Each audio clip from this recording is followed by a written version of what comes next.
How are you? I'm glad you could make it here tonight. It has been a crazy long day in a really rewarding way, and I'm excited to be here with you right now so that we can relax and drift on to sleep. That'll be the best reward of it all.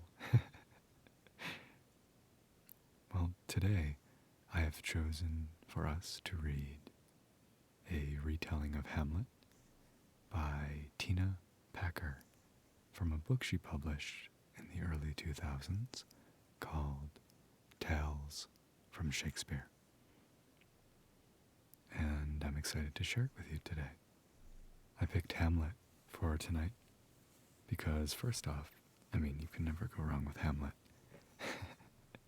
And second, because today was the final day of my classes, and the very final essay I wrote was about Hamlet.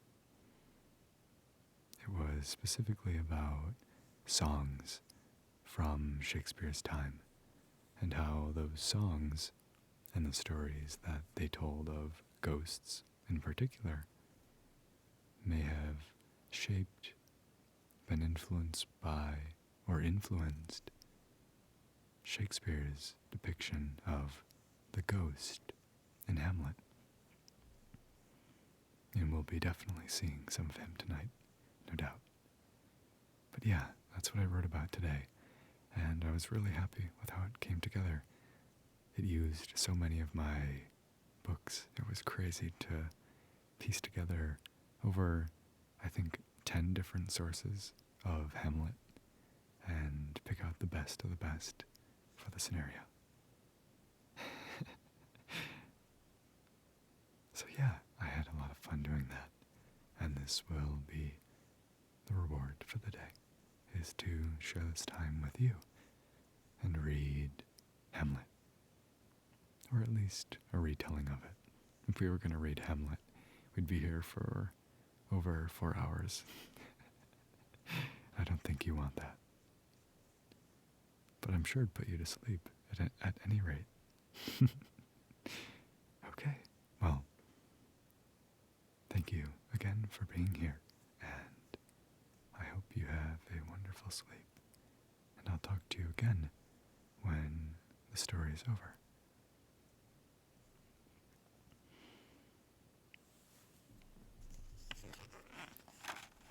Once more, this is Hamlet by Tina Packer from Tales from Shakespeare. And here's a brief introduction. Hamlet. Something is rotten in the state of Denmark. The king has died mysteriously. His widow has married his brother. The king's ghost haunts the royal castle. He wants his son, Hamlet, to avenge him. A sensitive, questioning soul by nature, Prince Hamlet now swears to take his violent revenge, a vow that will cost him dearly. And without further ado, here is the story.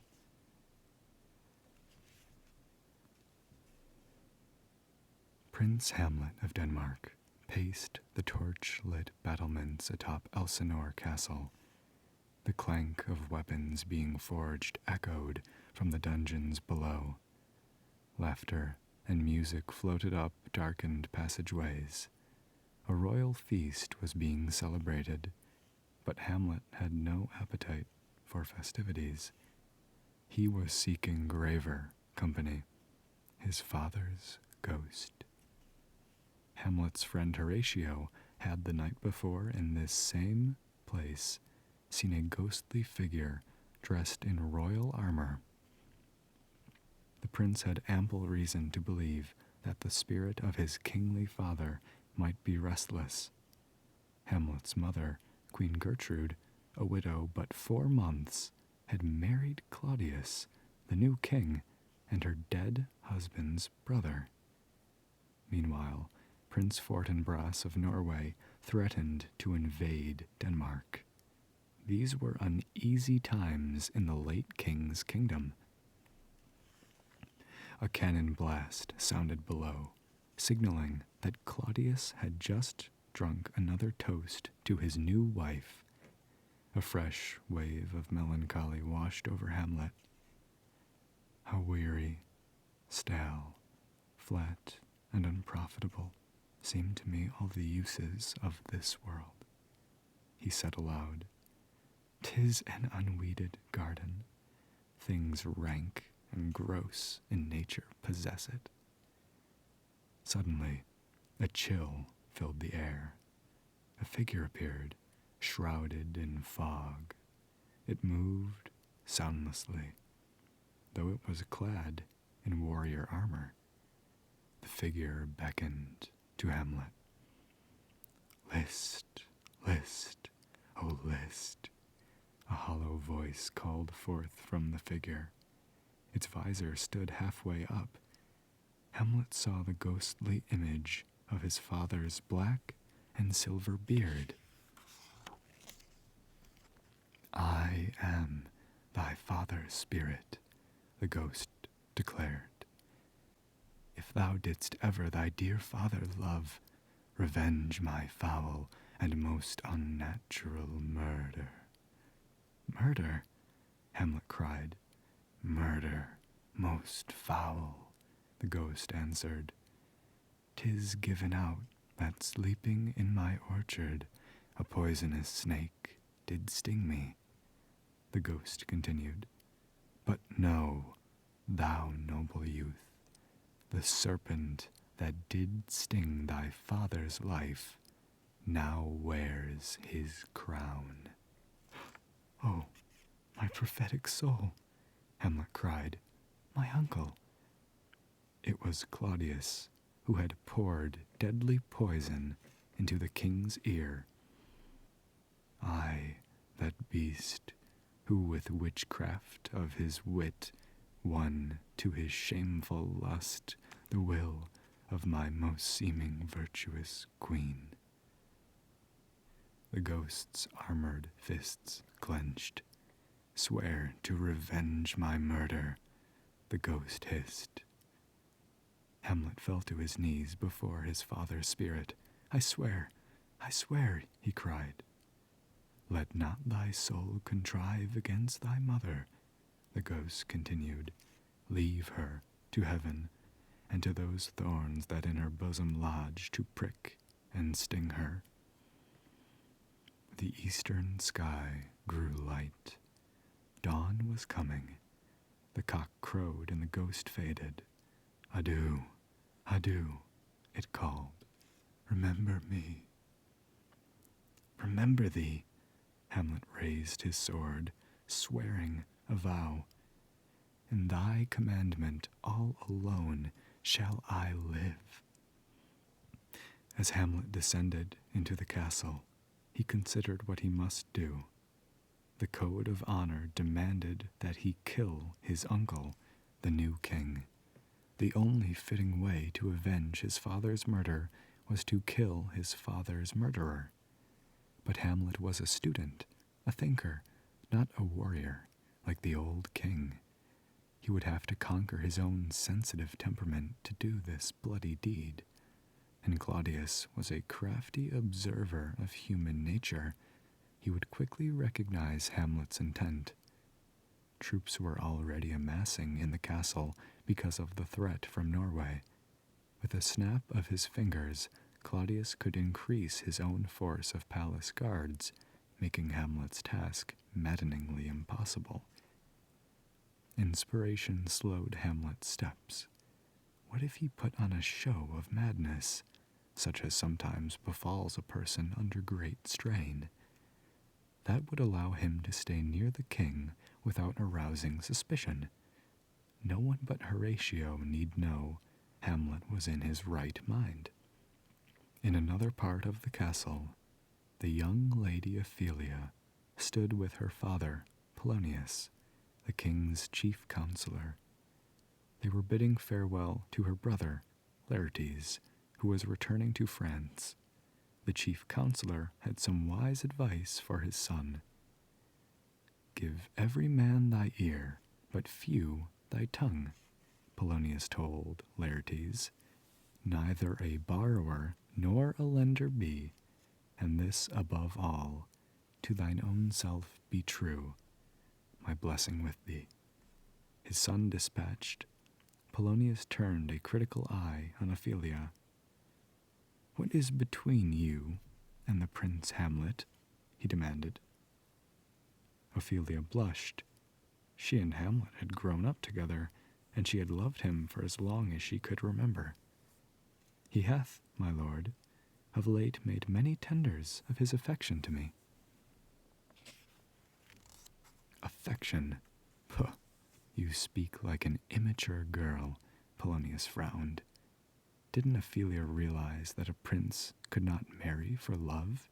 He must marry a princess, not a commoner like Ophelia. I would not, Polonius pronounced, from this time forth have you spend any moment's leisure as to talk with Hamlet. Ophelia loved Hamlet desperately, but she dared not defy her father. She blinked back tears. I shall obey, my lord. From then on, Ophelia spoke not a word to Hamlet. With great regret, she returned his letters unopened. She sometimes heard whispering in the palace about the prince, tales of strange conduct and nonsensical speeches, but she could not appear to be too interested, nor could she allow herself to get close enough to observe him. One day, while Ophelia was sewing in her room, Hamlet burst in. His face was as pale as his shirt, and she thought he looked as if he had escaped from hell. He grabbed her by the wrists and wordlessly searched her face for a long minute. Then he backed out of the room, his sorrowful eyes never leaving hers. Terrified, Ophelia ran to her father and told him all. Polonius stroked his long white beard. Have you given him any hard words of late? Ophelia shook her head. As you did command, I repelled his letters and denied his access to me. That hath made him mad, Polonius declared. Surely this is the very ecstasy of love.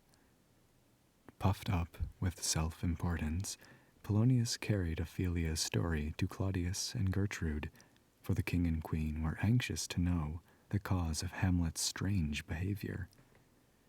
With the royal couple's permission, Polonius set a trap to determine if Hamlet's mad behavior sprang from love denied. He commanded Ophelia to sit reading in a gallery where Hamlet often wandered. Polonius and the king stood within earshot, hidden behind a tapestry wall hanging. Hamlet soon entered the far end of the gallery. Thinking himself alone, he reflected aloud on life's injustices. To be or not to be? That is the question. Whether 'tis nobler in the mind to suffer the slings and arrows of outrageous fortune, or to take arms against a sea of troubles, and by opposing, end them. This was the painful heart of Hamlet's dilemma. Perhaps it would be better to just die himself. To die, to sleep, perchance to dream. For in that sleep of death, what dreams may come. Aye, there's the rub. But that the dread of something after death puzzles the will, and makes us rather bear those ills we have than fly to others that we know not of. Hamlet became so tangled up in his own philosophizing that he no longer knew which thoughts applied to himself. His confusion clouded his plans. Someone entered the gallery. Hamlet saw it was Ophelia. He was stunned and delighted. In his recent display of madness, he had paced the entire castle a dozen times a day, but never once had he seen her outside her private chamber. Hamlet quickened his steps. Ophelia's eyes flickered involuntarily to one side. Hamlet spied 2 pairs of polished boots beneath a wall hanging. His heart sank. It was bad enough that Ophelia had been refusing his letters. Was she now helping the king spy on him? Hamlet fixed her with a cold stare. "Where's your father?" "At home, my lord," Ophelia stammered. "Let the doors be shut upon him," Hamlet shouted, "that he may play the fool nowhere but in his own house." Leaning close, he added, "Get thee to a nunnery, or if thou wilt marry, marry a fool, for wise men know well enough how you betray them." With one more look at the wall hanging, he bid Ophelia farewell and ran from the room. Ophelia was frightened by the prince's mad outburst. She dissolved into tears. "Oh, what a noble mind is here o'erthrown!" She wept. "Woe to me, to have seen what I have seen, see what I see." Claudius emerged, shaking his head. "Love, his emotions do not that way tend. There's something in his soul o'er which he broods." Later that day, a troupe of traveling actors arrived to perform for the Danish royal court. Hamlet greeted them eagerly, happy to spend an hour thinking about something other than his father's murder. After the players retired for the night, Hamlet's thoughts returned to revenge. But once again, confusion reigned in the prince's mind, and he had second thoughts. "The ghost that I have seen may be the devil in a pleasing shape," he considered. "I'll have proof more convincing than its words. I have heard that guilty creatures sitting at a play have been struck so to the soul that they have proclaimed their crimes. I'll have these players play something like the murder of my father before mine uncle. If he but flinch, I know my course." Hamlet smiled. "The play's the thing, wherein I'll catch the conscience of the king." The prince rushed off to find the actors and instruct them as to what play he wanted them to perform. The next evening, the royal court assembled for the players' performance. The first scene began with assurances of love between a king and queen. The king lay down for a nap in his garden, and his queen left the stage. Another actor entered, playing a relative of the king. The actor uncorked a bottle of dark liquid and poured it into the king's ear. Claudius leaped to his feet. "Give me some light," he yelled. Servants rushed toward him with flaming torches, but he barreled through them. "Away," he cried, and fled the room, Gertrude and Polonius close behind. Hamlet elbowed Horatio. "Didst thou perceive?" "Very well, my lord," Horatio agreed. The queen summoned her son. Savoring his small victory, Hamlet climbed the stairs to his mother's private room. Meanwhile, Claudius, alone in his chamber, wrestled with his conscience. "My offense is rank. It smells to heaven. A brother's murder." The king sank to his knees and clasped his hands together. "Help, angels." Just then, Hamlet passed the king's bedroom. He saw Claudius kneeling, unguarded and unarmed. Hamlet eased his sword out of its scabbard and crept up behind the king. He raised his weapon to strike. Now he might do it. "But he is praying," Hamlet reflected. "If now I do it, so he goes to heaven. A villain kills my father, and for that I do the same villain send to heaven? He shook his head. I'll do it when he is drunk, asleep, or about some act that hath no relish of salvation in it. The prince lowered his blade and slipped quietly out of the room. Claudius struggled to his feet, frowning. He had not been able to pray after all. He repented the murder, but not the crown and queen it had brought him. My words fly up, my thoughts remain below, he sighed. Words without thoughts never to heaven go. Frustration whetted Hamlet's anger at his mother. He strode into her chamber and grabbed her by the shoulders. You shall not budge till I set up a mirror where you may see the inmost part of you. Gertrude had never seen this wild look in her son's eyes. What wilt thou do? She felt Hamlet's grip tighten. Thou wilt not murder me. Help! What? Ho! Help! Help! A man's muffled voice came from behind one of the queen's wall hangings. Hamlet pushed his mother away and drew his sword. He rushed at the wall hanging. How now, a rat? With a swift thrust, he pierced the cloth, and whomever lay behind it. Oh, what a rash and bloody deed is this, Gertrude cried. Almost as bad, good mother, as kill a king and marry with his brother, Hamlet replied. As kill a king? Gertrude's mind flashed on Claudius's reaction to the play. Hamlet pulled aside the slashed wall hanging.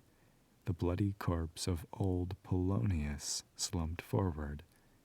Thou rash intruding fool, said Hamlet, I took thee for thy better. He had imagined it was Claudius spying there. Gertrude faced her son uncertainly.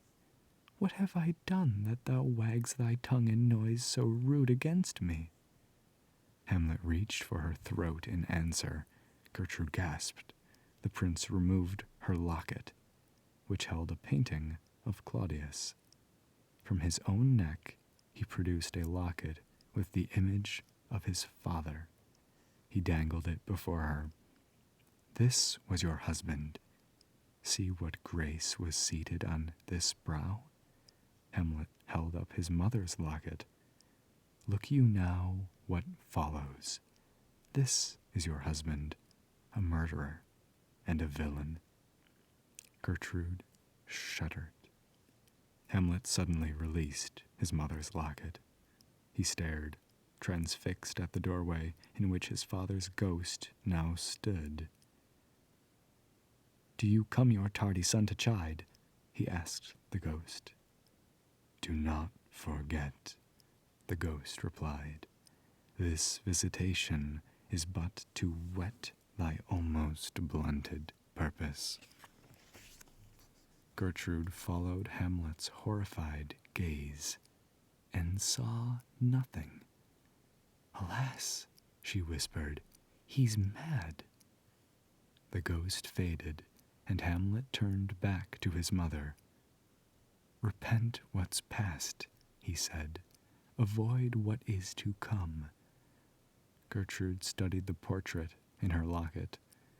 Oh, Hamlet, thou hast cleft my heart in two. Then throw away the worser part of it, and live the purer with the other half. Hamlet stood. Good night, but go not to mine uncle's bed. Gertrude snapped her locket shut and buried her face in her hands. Polonius's murder gave Claudius a powerful excuse to banish Hamlet. He ordered the prince to sail for England immediately. Claudius sent 2 of Hamlet's friends with him. They were also the king's spies. One of them carried a sealed letter to the English, requesting Hamlet's swift execution as soon as he arrived. From her chamber window, Ophelia watched Hamlet depart. What should she make of this lover turned stranger, who now eyed her so sadly. Hamlet was still the man she loved with all her heart, yet he was also her father's killer, whom she must hate. As the days went by, this contradiction shattered Ophelia's heart, then splintered her mind.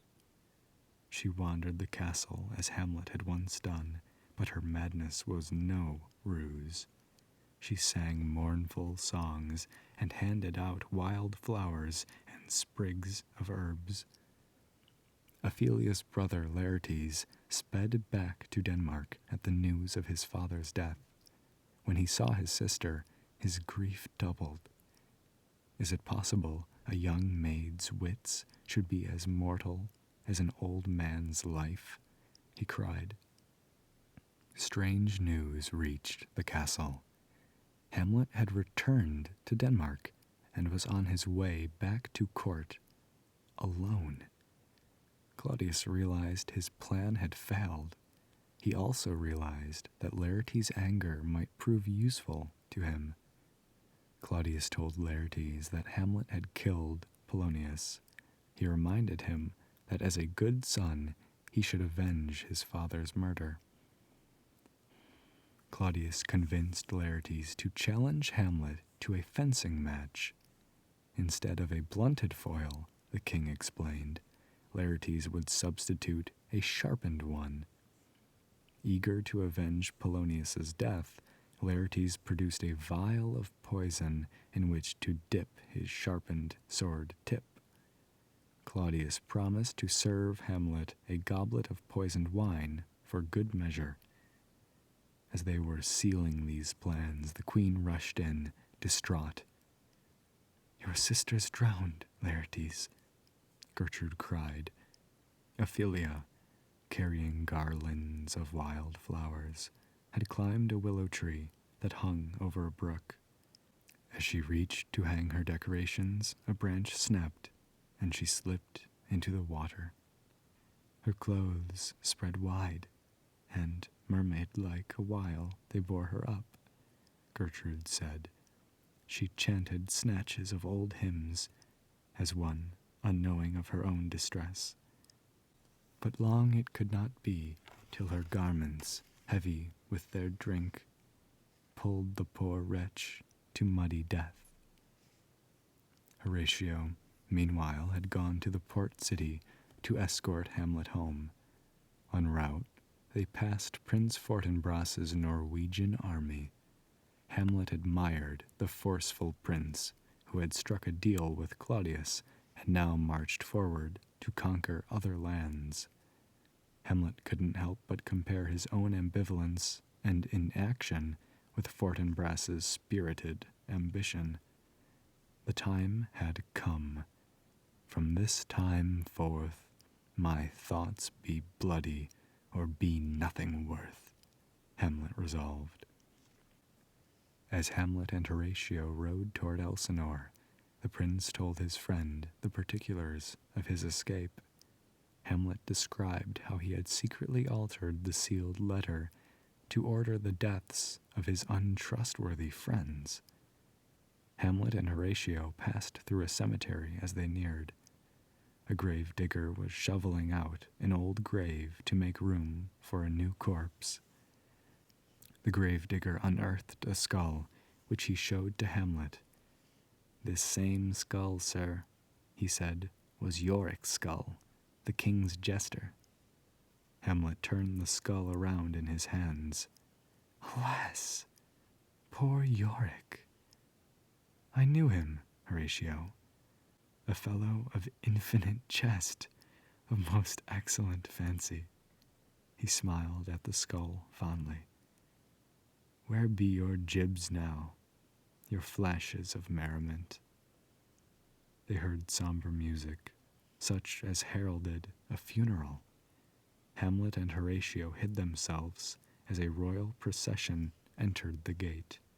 "Who is that corpse they follow?" Hamlet whispered. The body, wrapped in plain cloth, was lowered into the earth. With a cry, Laertes leaped into the grave, weeping and calling his sister's name. Hamlet gasped. "What? the fair Ophelia. He darted out of his hiding place. I loved Ophelia, he shouted. 40,000 brothers could not, with all their quantity of love, make up my sum. He too leaped into Ophelia's grave. Laertes lunged at Hamlet, and the two men had to be wrestled apart. Horatio swiftly led Hamlet toward the castle, while the king calmed Laertes down by reminding him of their lethal plan. The following day, the banquet hall was outfitted as a fencing ring. All the court came to watch the match. Hamlet and Laertes faced off. They circled each other warily. Then Laertes lunged. The poisonous tip of his foil pointed straight at Hamlet's heart. Hamlet batted the thrust aside. He turned and touched Laertes with his blunted sword tip. A hit, announced the fencing judge. Pretending to celebrate Hamlet's successful strike, the king handed him a jeweled goblet filled to the brim with poisoned wine. Hamlet passed the cup, untouched, to a servant. I'll play this bout first, set it by a while. The second round lasted longer. Hamlet moved quickly to parry Laertes' blows. The prince lunged 3 times before he finally landed a second hit on his opponent. Gertrude rose to her feet. She took Hamlet's goblet from the servant's hand. The queen raised the cup. To thy fortune, Hamlet. Claudius reached out to stop her, but she had already drained half of the poisoned liquid. The king lowered himself onto his throne, stunned. The sword fight resumed. In the third round, Laertes surprised Hamlet. He flicked his sword against Hamlet's arm. Its sharp tip cut a shallow wound. Enraged, Hamlet turned on Laertes. He struck the illegal foil out of his grip. A scuffle followed. The prince grabbed the sharp sword, and Laertes got the blunted weapon. In no time, Hamlet wounded Laertes with the poisoned foil. Both men now bled. Suddenly, the queen gasped for air and tumbled from her chair. With horror, she realized that her son had been right about her husband. Oh, my dear Hamlet, your drink. I am poisoned. As Hamlet rushed to the dead queen's side, Laertes sank to his knees. Hamlet, thou art slain, Laertes called. The treacherous instrument is in your hand. He shriveled violently. The foul practice has turned itself on me. The king's to blame. Hamlet stared at the sword in his hand. The point envenomed too. Then venom to thy work. The prince leaped at Claudius and ran the sword into his chest. He seized the jeweled goblet and poured the rest of the lethal wine down his uncle's throat. Twice poisoned, the king died swiftly. Finally, Hamlet had done the ghost's bidding. Laertes drew his last breath. Noble Hamlet, he gasped, mine and my father's death come not upon thee, nor thine on me. The two wounded swordsmen forgave each other. Warlike noises came from outside the hall. A courtier rushed in with news that Fortinbras and his Norwegian army were at hand. Hamlet staggered. The poison from the sword wound spread. The prince called for his one true friend. Horatio, thou alone livest. In this harsh world, draw breath to tell my story. Then Hamlet collapsed. The rest is silence, he said, and died. Horatio looked around him in anguish. A king, a queen, a brave nobleman, and a prince, all dead. Prince Fortinbras strode in amongst the chaos and boldly declared his claim to the Danish throne. Grief-stricken, Horatio knelt by his beloved friend's body. "Good night, sweet prince," he whispered sadly. "Flights of angels sing thee to thy rest."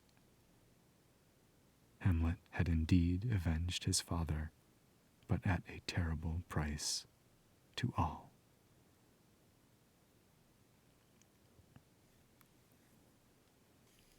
Hamlet by Tina Packer.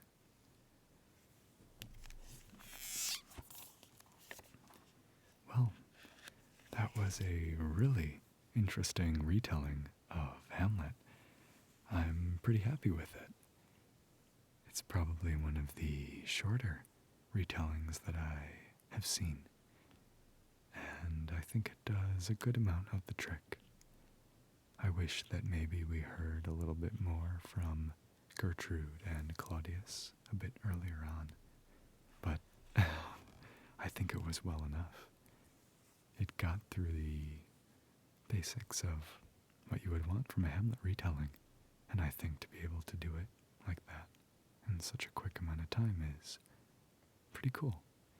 So I'm glad we were able to read Tina Packer's version together. I think my favorite part from it would be probably that final fight, because it was so exciting, I guess. I liked how it got broken down into rounds, and that took up each different paragraph. But in general, the final fight is always so interesting. And if you ever get the chance to see Kenneth Branagh's 90s version of Hamlet, then that final fight is amazing. It is so good. And I think with the themes from the story that it handled it pretty tactfully, especially for,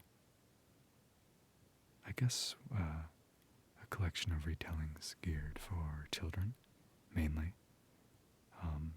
I'm not exactly a child, but I still enjoy this. With zero qualms. But yeah, it was a nice retelling, and I hope that maybe we'll be able to gauge more about what makes a Hamlet retelling as we read more of them. But in the meantime, I am more than happy to read with you whatever stories we can. It should be very fun, and I'm glad that you decided to come here tonight and spend this precious time with me. Even if by now I hope that you are fast asleep. And if not, then I'm sure we can begin a different conversation that will lead to a successful slumber in whatever way we can. So yes, thank you once again for being here. And remember that I care about you. And yeah, I hope the rest of your night is filled with peaceful dreams. And I sincerely hope that I will be with you again, and that you will be with me again some other night, whenever that may be. Okay, sweet dreams. I will be with you soon.